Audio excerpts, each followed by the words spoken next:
Bonjour et bienvenue sur Automobile Propre pour essayer la Fiat 500i dans sa petite version avec la batterie de 24 kWh.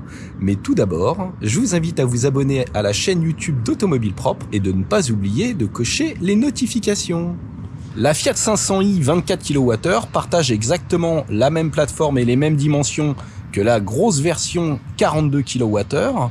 Donc elle fait 3,63 m de long pour 1,75 m de large et 1,53 m de haut. Le modèle que nous essayons ici est une série spéciale Red. Alors Red, en fait, c'est une fondation qui a été créée par Bono, le chanteur de U2, et qui vient en aide aux pays d'Afrique pour la recherche contre le sida et le Covid. Et cette fondation fait des partenariats avec de grandes marques, donc là c'est Fiat, mais vous avez aussi Apple. Dans cette version Red, la Fiat 500 se part d'une magnifique couleur rouge, avec des jantes de 16 pouces spécifiques. On a des logos également spécifiques Red, et à l'intérieur, eh bien, on a la planche de bord qui est en rouge, et la sellerie qui est également propre à ce modèle. Sous le capot de cette Fiat 500, on trouve un moteur synchrone à aimant permanent qui va entraîner les roues avant, c'est une traction. Ce moteur développe 95 chevaux dans cette version 24 kWh contre 118 chevaux sur la version 42 kWh, mais le couple est le même puisqu'on a 220 Nm. Quant à la batterie, elle offre une capacité brute de 23,8 kWh plus précisément, ce qui nous fait en net 21,3 kWh. Regardons le coffre de cette petite citadine avec un haillon très pratique, assez grand. En revanche, on n'a que 185 litres de volume. La banquette ne se fractionne pas, donc elle se rabat d'un seul tenant. On ne peut pas former de plancher plat. En revanche, on trouve un petit espace de rangement sous le plancher pour le chargeur. Donc c'est quand même assez limité en termes de volume et de modularité. Mais encore une fois, c'est une petite citadine. Alors cette citadine 3 portes dispose de larges portières, ce qui facilite l'installation à l'avant. Mais pour s'installer à l'arrière, c'est une autre paire de manches. Donc là, on tire. Ensuite, on rentre. Pas beaucoup d'espace. Seul problème, c'est que quand on rabat le dossier, on n'a pas de mémoire de position. Donc, il faut encore se baisser pour reculer l'assise. Et une fois installé à l'arrière, eh bien, vous voyez, c'est une stricte 4 places. On n'a que 2 places arrière. Mais on a ce petit appuie-tête. On a assez de visibilité, je dirais, même si on peut pas entrouvrir les vitres, c'est dommage. En revanche, on n'a pas beaucoup de garde au toit. Espace jambes, bah forcément c'est limité, et surtout on est assis très bas, donc j'ai un peu les genoux au niveau des oreilles, et je suis pas gymnaste, mais bon, encore une fois, 3,63 m. Passons à l'avant. À l'avant, cette petite italienne est toujours aussi charmante, avec, vous voyez, ce rappel de carrosserie au niveau de la planche de bord. Alors on a des matériaux rigides absolument partout, mais c'est bien dessiné, c'est bien assemblé, on n'a pas trop de bruit de mobilier. Au niveau des commodos, bah, on est bien, on a une bonne ergonomie, on a les commandes sur les branches du volant. Vous voyez que j'ai la clim automatique, mais c'est parce que j'ai une version Red. Normalement, vous avez une clim manuelle sur les modèles d'entrée de gamme. La sellerie est plutôt confortable, on est assis assez haut. En revanche, on ne peut pas régler les sièges en hauteur, ni côté passager, ni côté conducteur. Et ça, c'est quand même dommage. On a des rangements absolument partout. Ici, donc on n'a pas le chargeur à induction, c'est une option sur les modèles plus haut de gamme, mais j'ai quand même une prise USB. Là, un porte-gobelet, un rangement ici, prise 12 volts, prise USB-C, prise USB, des petites contre-portes, mais on peut mettre une bouteille d'eau, et une boîte à gants qui est très profonde, très spacieuse cette boîte à gants pour une citadine. Comme on est sur une finition Red, on a le droit à l'écran tactile d'un peu plus de 10 pouces. Donc vous voyez, tout est tactile, donc j'ai l'accueil, j'ai Apple CarPlay, Android Auto en Bluetooth, j'ai pas besoin de connecter mon appareil avec un fil, donc ça c'est quand même vraiment bien. Là on peut voir le GPS avec la cartographie, c'est fluide, bien fait. Vous pouvez voir qu'on a aussi un indicateur de limitation de vitesse qu'on retrouve sur l'instrumentation, instrumentation numérique qui est très bien faite également. Donc là après, vous voyez, je vais dans les menus ici en dessous, vous voyez, je peux retrouver ma navigation au niveau de l'instrumentation, ça c'est vraiment bien. Allez, on démarre, on appuie sur Drive et on accélère. Alors là, j'ai le frein automatique qui s'est déclenché. Et là, je vais tout de suite faire un demi-tour, parce que c'est sens interdit. Et ça braque plutôt pas mal. Et comme ça, ils annoncent 9,7 mètres de rayon de braquage. Et on démarre sur les pavés. Ça filtre bien. On a un amortissement confortable. Je dirais même que c'est sans doute la Fiat 500 la plus confortable de l'histoire. Et pourtant, elle a une vieille histoire, la Fiat 500. Puisqu'elle date des années 50. Et là, vous voyez, ouais, ça filtre pas mal. Hein. C'est là qu'on voit aussi que la sellerie est plutôt confortable.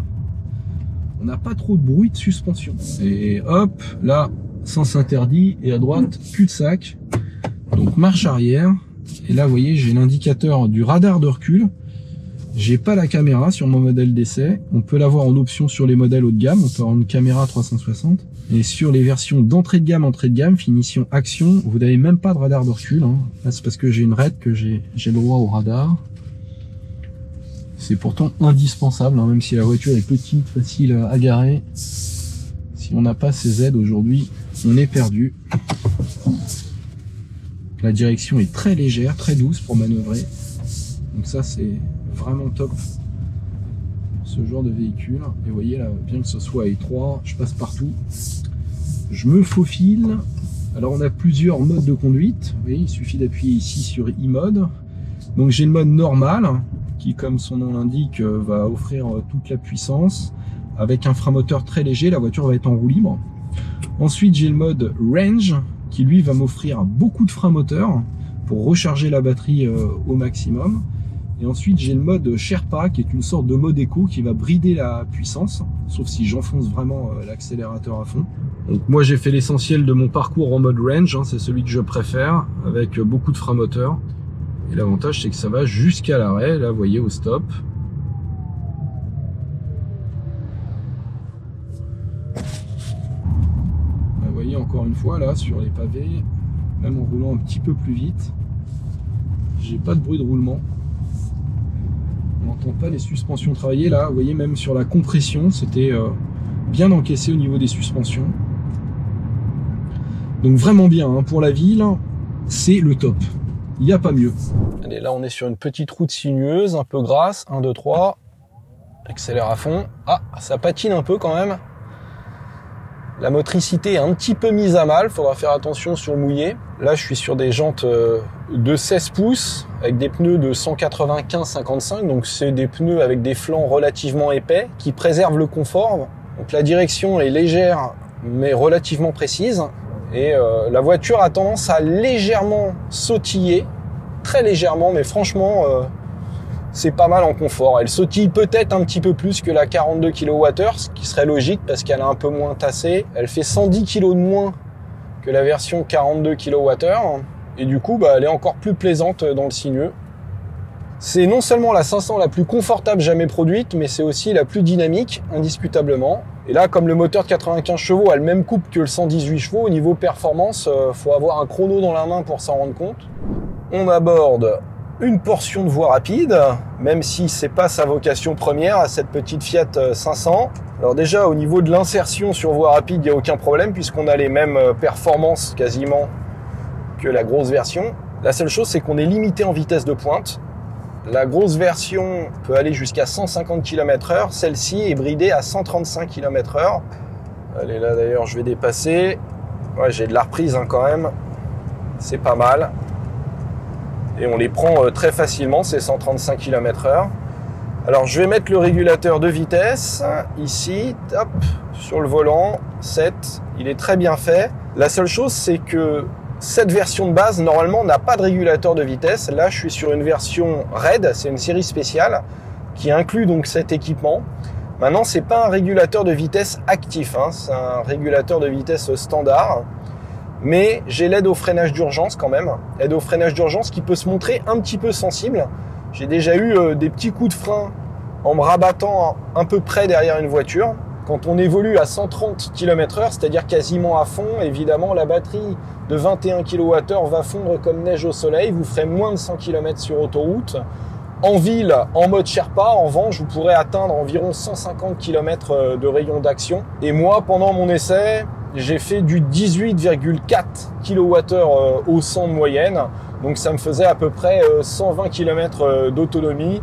Ça reste quand même un peu court, hein. Faut absolument avoir une prise de recharge à domicile ou à son bureau pour opter pour ce genre de véhicule. Le constructeur annonce 190 km selon les normes WLTP et 315 km pour la version 42 kWh.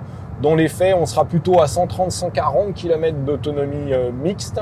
Et puis, on sera plutôt autour de 260 km sur la version 42 kWh dont je vous invite à aller lire l'essai. Et voici l'heure de la recharge. Alors j'ai pu sans problème rentrer ma Fiat 500 dans le box, même si c'est étroit. Je peux la rentrer en marche avant, ce qui est pratique parce que j'ai la prise à l'arrière. Et j'ai une wallbox d'un peu plus de 7 kW de puissance. Donc là je charge en courant alternatif, on est d'accord, sur la prise de type 2. Donc là vous voyez, il me faut 1h50 pour charger la moitié de la batterie sur ma wallbox de 7,4 kW. Et on peut modifier le niveau de charge sur 5 modes. C'est juste dommage que le constructeur n'ait pas noté les puissances de charge. Cette voiture intègre également un chargeur de 11 kW qui lui permettra de charger un petit peu plus vite sur des bornes publiques. Et vous pouvez bien sûr la brancher sur des bornes en courant continu. Donc elle va accepter jusqu'à 50 kW en courant continu sur des superchargeurs, alors que la version 42 kWh charge jusqu'à 85 kW. Mais comme elle a une petite batterie, même si elle charge un peu moins vite, il lui faudra qu'une demi-heure pour charger à 80%. On peut bien sûr surveiller sa charge grâce à cette application qui va vous indiquer le niveau de batterie restant, le kilométrage restant. Vous pouvez aussi verrouiller, déverrouiller votre véhicule, activer la climatisation ou le chauffage à distance et vous avez un système de géolocalisation. Parlons enfin des tarifs. Alors cette Fiat 500 24 kWh est accessible à partir de 24 900 € hors bonus écologique de 6 000 €, bien sûr. Ça fait 3 000 € de moins que la version 42 kWh, sauf que la version 42 kWh est accessible à partir de la finition Passion, donc elle est mieux équipée. Donc je trouve que la différence de prix est quand même mince entre les deux modèles. J'aurais préféré avoir un écart plus important, surtout que la version Action est complètement dépouillée d'équipement, contrairement à ce modèle Red que j'ai pu essayer ici et qui est accessible à partir de 28 400 €. Si on ajoute les options de mon modèle d'essai, on est à 29 350 €. Ça fait quand même cher, même si Fiat propose des formules d'accès en location longue durée sur la version d'entrée de gamme Action à 109 € par mois sur 37 mois avec un apport de 2500 €. Et ça, c'est quand même assez intéressant. J'espère que cette vidéo vous a plu. Je vous invite à aller lire l'article sur automobilepropre.com et je vous dis à très bientôt. Ciao!